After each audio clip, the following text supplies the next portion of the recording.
As you guys know, we've had a interesting week this week.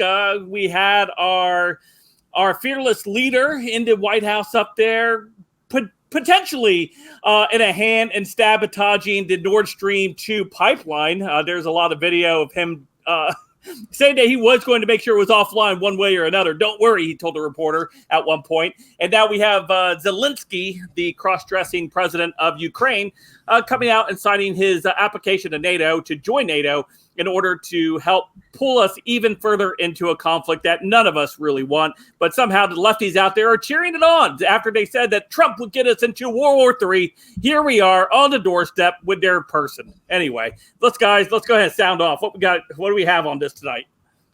You know, the funniest thing about the Nord Stream 2 pipeline thing is that no matter who's telling the truth, it was a false flag attack. That's like my favorite part of this story, is that it's either that Russia sabotaged the pipeline to blame the West, which is extremely unlikely. They would give up their only bargaining chip with the West in order to, I don't know.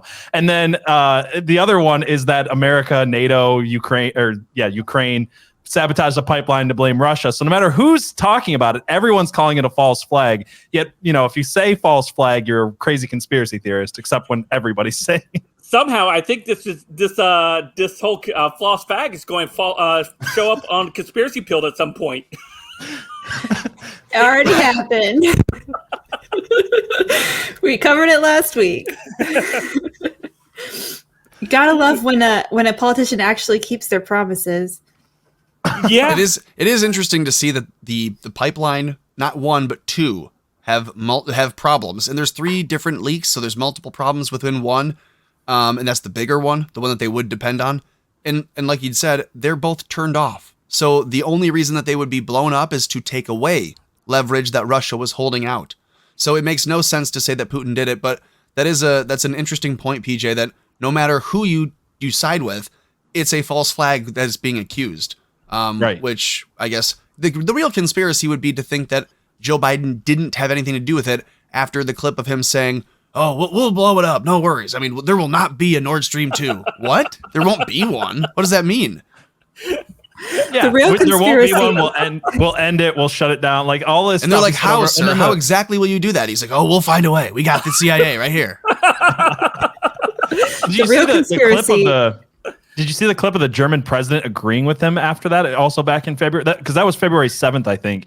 And then like a few days later, they asked the German, I don't know, chancellor, president, whatever you call him, and he's like, "Yeah, no, we're on board with Joe Biden on this plan. Like whatever it is, we're not telling you, but yeah, we're there too." So.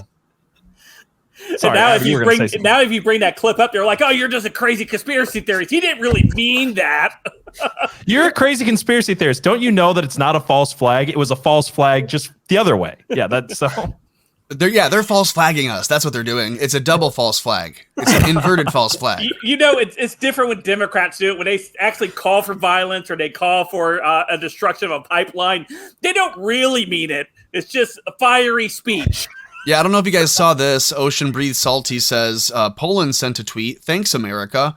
That was an MP. It was an MEP. Yeah. It's a member of the Parliament of Poland who's married to someone very, shady, I suppose, in the deep state cabal, who just says, "Oh, yeah, thanks, USA." I think he said, "Thank you, USA."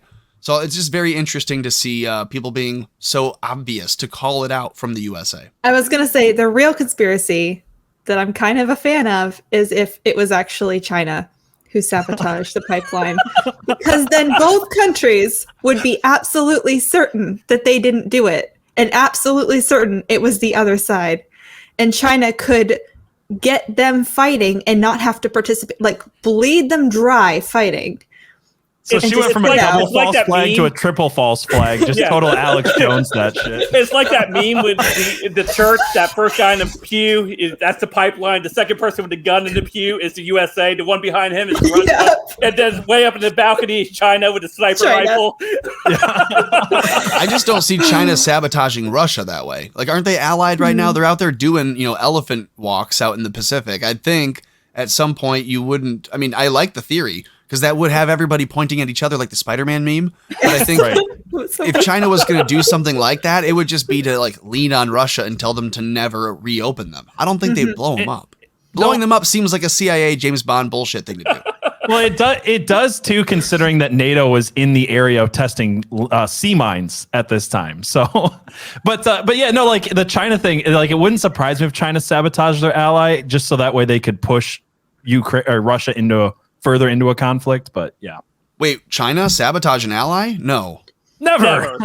Yeah, it's not like they sabotaged the world back in 2020. Shocked Pikachu. Including themselves.